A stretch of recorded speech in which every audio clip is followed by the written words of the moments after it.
So outside the greenhouse, which is basically where everything starts, we've got what we call our winter garden. So my winter garden has better drainage, so it's much better here for growing stuff in the winter.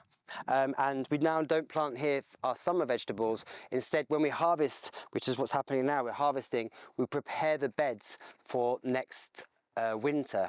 Yeah, in this garden, it's our winter garden, which has a lot of trees as well as plants. So we have an apple tree here and drainage from our grey water from the shower. And then we have a Agroforest bed, which has got lots of wood underneath. It's a permanent bed. And this is very good for perennial plants. So in here, we're putting asparagus. And then we have strawberries. So we have 3 lines of strawberries, and in amongst everything are trees. So this is Persian lilac, and this I grew from seed, and we'll put shade here. We've got a sunken bed on this side, and that at the moment has pumpkins just germinating. I mentioned this is a winter garden, but this is a sunken bed. It stays much more moist during the summer because it's deep and full of compost. I've got a video that outlines how we make these sunken beds. But anyway, pumpkins are going to do great here, as well as the chard. And then we have this trellis. Last year, we used this trellis for tomatoes, but we no longer want to put summer vegetables in this garden. They're all moving down to our new summer garden, which I can show you on another video. So we now have broccoli down the middle, and these climbers of peas as well growing up here. So these will get harvested in the next couple of months, and then we'll prepare this bed for next winter. Same goes for the next bed. We'll prepare this soon for next winter. There's still some kales there we're using for our salad, but these will be left now to harvest the seed. And that's one of the greatest things about having a separate winter and summer garden. I can leave things to go to seed and harvest the seed. Whereas when I used to plant here in the summer, I'd have to remove these plants and plant my summer plants, and I don't get my own seed. Back there we have some windbreak, we've got some strawberry trees, juniper berry. We've always got to think about growing not just vegetables but also fruits and even things to make alcohol with. This is a almond tree to my left and right. Both almond trees have companion plants underneath. This is wormwood, which really helps it. And so this was one of the first trees we planted here.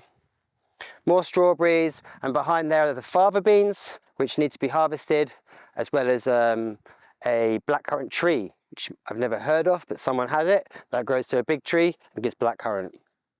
The back wall there has a whole line of raspberries with cabbages in between. The terrace behind, we won't talk about now, but that's a food forest. That's where we've got a lot of different varieties of trees. Then we have a couple of beds here. So these are just for annuals, winter annuals. So we've got cabbages, different cabbages just being harvested. Garlic to be harvested soon, an apricot tree, Egyptian walking onions. These are great onions which just spread. The seeds come at the top and they flop down, then it grows back a new onion. More cabbages. So these will soon be 4 beds prepared for next winter. Behind is asparagus. I have a few types of asparagus. That type is one that gives lots of asparagus but very thin.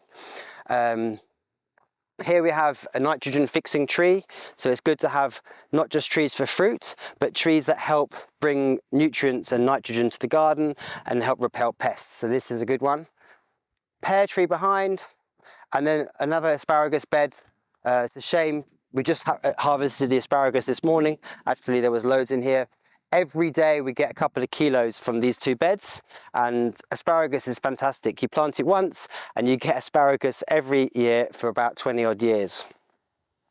This is a bit of got a lot of weeds in this bed, but I call this my fertilizer and pesticide bed, because every plant in here is a little shrub that attracts beneficial insects that eat pests, and it has nitrogen fixers.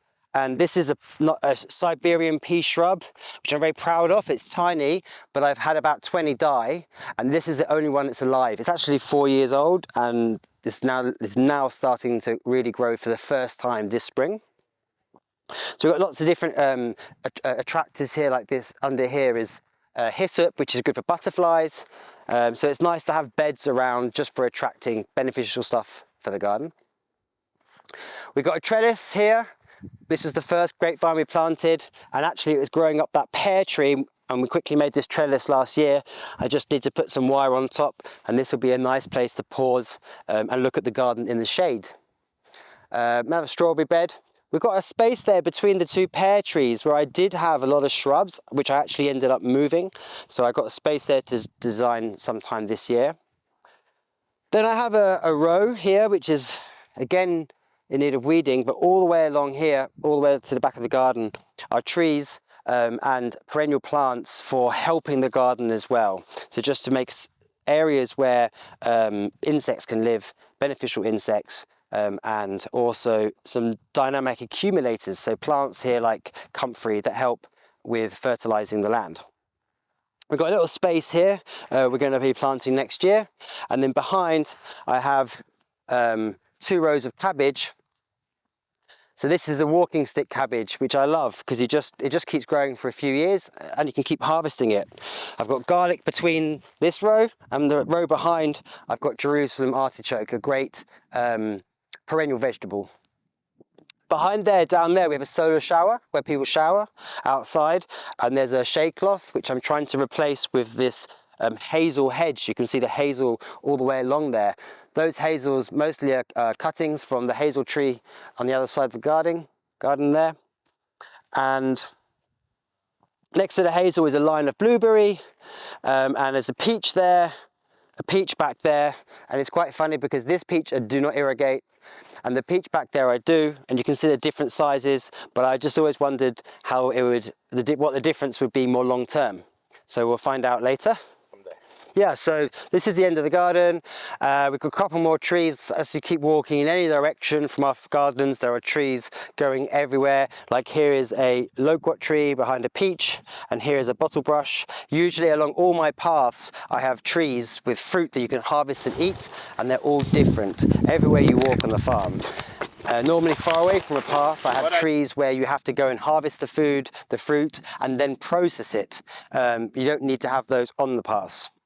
But anyway, this is the end of the tour of the winter garden, and soon everything here will be harvested, and then we'll prepare every bed this summer with compost and cardboard and wood chips, which will kill off any weeds, and have all the beds nice and ready for planting when I want to start planting our winter vegetables.